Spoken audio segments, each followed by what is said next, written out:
नईम हैदर पंजोता साहब, बताइएगा पाकिस्तान तहरीक इंसाफ के चेयरमैन इमरान खान के केस में जमानत के हवाले से, रिहाई के हवाले से आज क्या पेशरफ्त हुई है? बताइएगा, क्या अच्छी खबर आ रही है पीटीआई कारकुनान के लिए? देखें, इस वक्त तो जितनी खबरें आई हैं कोई अच्छी खबर नहीं आई, लेकिन अगर दूसरी तरफ देखा जाए तो सुप्रीम कोर्ट में हमने रजू किया हुआ है। हम ये सदा करते हैं कि सुप्रीम कोर्ट इंसाफ फराम करे, क्योंकि अब तक हमें इंसाफ नहीं दिया गया और अच्छी उम्मीद से हम अदालतों में जाते हैं। दूसरे नंबर पर यह है कि आज एक बड़ी अहम पेशरफ्त जो हुई है वो ये कि इन मुकदमात में एक चीज़ बड़ी क्लियर हुई है। वो चीज़ क्या थी? वो चीज़ ये है कि अदालत ने जो रिमार्क्स दिए ना वो बड़े अहम थे। वो रिमार्क्स क्या थे? रिमार्क्स ये थे कि जो फेयर ट्रायल है ना जी, वो किस तरह मुमकिन है कि आप अदालत के अंदर, अदालत को जेल के अंदर लगा कर तो आप कहें कि फेयर ट्रायल हो रहा है। और दूसरा जो रिमार्क था ना वो ये था कि जस्टिस जो है वो सिर्फ ये नहीं है कि जस्टिस हो रहा है, बल्कि जस्टिस होता हुआ नज़र आना चाहिए। और तीसरे नंबर पर जो बात हुई वो ये कही कि जो सिक्योरिटी के बहाने बनाए जा रहे हैं, इसके ऊपर आप ये बताएं कि क्या फैमिली से भी सिक्योरिटी हो सकती है? यानी कि अगर उनकी बहनें, उनके कज़न, उनकी वाइफ, वो अगर अदालत जेल में जाती है, अदालत जब वहाँ पर लगती है तो वहाँ पर अगर वो जाते हैं तो क्या उनसे भी सिक्योरिटी खदशात हैं?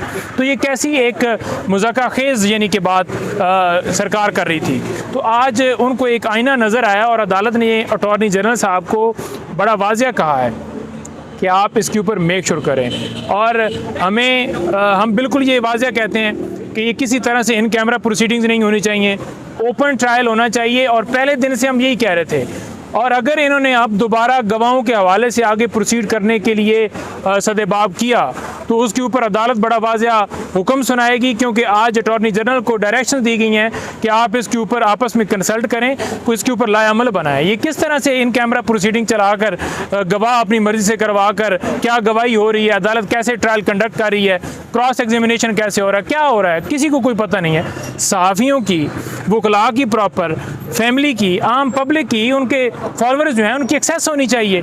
तो हम ये उम्मीद रखते हैं कि मंगल तक कुछ ना कुछ किया जाएगा। अगर नहीं किया जाएगा तो फिर अदालत लाजमी जो है इसके ऊपर एक्शन लेगी और अपने हुक्म की तामील करवाएगी, क्योंकि आज रिमार्क्स बड़े वाज़े तौर पर उनको इशारा है कि आप बिल्कुल जो है ना इसके ऊपर लाएअमल अपना बनाएं। अच्छा, नईम हैदर पंजोता साहब, अब जब इंतखाबी तारीख का ऐलान कर दिया गया है और बाकायदा तौर पर आप लोग भी एक्टिव हो गए, दीगर जमातें भी इस वक्त एक्टिव हैं, तो खान साहब क्या जो मौजूदा जो केसेस हैं उसमें बाहर निकलते हुए दिखाई दे रहे हैं इलेक्शन से पहले?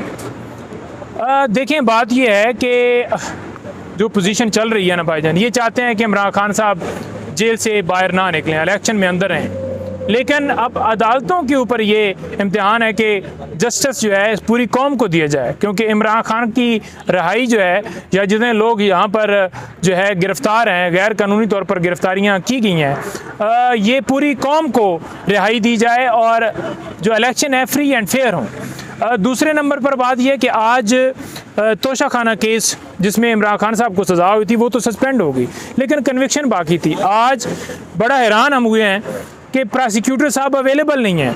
यही प्रोसिक्यूटर साहब होते हैं जब नवाज शरीफ का मुकदमा होता है और आकर बैठ जाते हैं पहले से और 4-4 घंटे बैठे रहते हैं और कहते हैं जी कि हमें कोई इतराज़ नहीं। आज बड़ा वाज़ेह तौर पर नैब अलकादर ट्रस्ट और नैब तोशा खाना केस, इन दोनों में आज दूसरी तरफ से बाकायदा तौर पर ये दलाइल दिए गए कि ये ज़मानतें बहाल ना की जाएँ, टाइम बार्ड मामला है।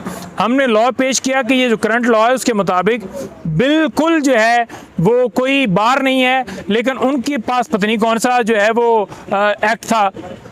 अदालत ने ये कहा है कि जो लॉ मिनिस्ट्री है उससे जो ओरिजिनल जो अब का लॉ है अमेंडेड है, वो एक कॉपी जो है वो ओरिजिनल जो है वो यहाँ पर लाई जाए, ताकि पता चले कि क्या ये टाइम बार वाला मामले आगे टेकअप हो सकता है, इसके ऊपर क्या पहले ये डिसाइड हो जाए, बाकी चीज़ें फिर दलाइल आगे होंगे। तो ये आज उसके अंदर। अच्छा, नईम हैदर पंजोता साहब, आप लोग सुप्रीम कोर्ट भी गए हैं, वहाँ पर भी पिटीशन दायर कर दी है, कितने पर उम्मीद है सुप्रीम कोर्ट से आप? और ये जो वीक है इसमें क्या कुछ हो सकता है? सुप्रीम कोर्ट से कौन सा बड़ा फैसला आ सकता है? देखें, सुप्रीम कोर्ट से सबसे जो बड़ा फैसला है ना जी, एक तो इलेक्शन का माशाल्लाह आ गया, खान साहब की बेल वाला मामला, और उसके साथ साथ जो इस वक्त बुनियादी इंसानी हकूक़ की पूरे पाकिस्तान के अंदर खिलाफ वर्जी हो रही हैं। इलेक्शन कैंपेन की इजाज़त नहीं है। मैंने पहले भी गुजारिश की है कि वकील साहब ने एक दरख्वास्त दी और उनकी दरख्वास्त के ऊपर इजाज़त मिली, फिर क्रैकडाउन किया गया, फिर उनके घर में जितने उनका भाई था, उनकी जो बेटा था, उसको गिरफ्तार कर लिया गया और फिर दहशतगर्दी वाले मुकदमात में नॉमिनेट करके कपड़ा डालकर उसे लाया गया। अब आइडेंटिफिकेशन परेड हो रही है। कौन थे जी? वो वकील साहब थे। कसूर क्या है जी? उन्होंने सिर्फ दरख्वास्त दी है। तो ये मामला जो है ये बंद होना चाहिए। तमाम जमातों को हक होना चाहिए, किसी के ऊपर पाबंदी नहीं लगानी चाहिए। अगर देखा जाए ये एक 9 मई के हवाले से एक लगाया जाता है जी, इस वजह से इजाज़त नहीं है। आप सारी जमातों का रिकॉर्ड देख लें, तमाम जमातों ने, चाहे आर्मी के हवाले से हो, चाहे जो है वो जुडिशरी के हवाले से हो, हर एक ने जो जो ज़बान इस्तेमाल की है वो ऑन रिकॉर्ड है, फील्ड है। और सुप्रीम कोर्ट के ऊपर भी हमला जब हुआ तो उस वक्त वो मामला भी ऑन रिकॉर्ड है। और जो लोग ये कहते थे कि मुंबई हमलों में जो है हमारी इदारे इन्वॉल्व हैं, वो भी ऑन रिकॉर्ड है। तो ये सारी चीज़ें ऑन रिकॉर्ड हैं। तो फिर एक ही जमात के ऊपर क्यों पाबंदी? ये तरीक़ाकार ठीक नहीं है। आप दूसरी तरफ कहते हैं कि जी बिल्कुल इनको इजाज़त है, लेकिन जब ये कह देते हैं कि इजाज़त है, उधर से क्रैकडाउन शुरू है। निगरान वज़ीर आज़म या निगरान वज़रा वज़ीर आला जितने भी हैं, चाहे वो KP का हो चाहे पंजाब को, कौन उनको हदायत कर रहा है कि आप जो है क्रैकडाउन करें? उनका काम है सिर्फ इलेक्शन के प्रोसेस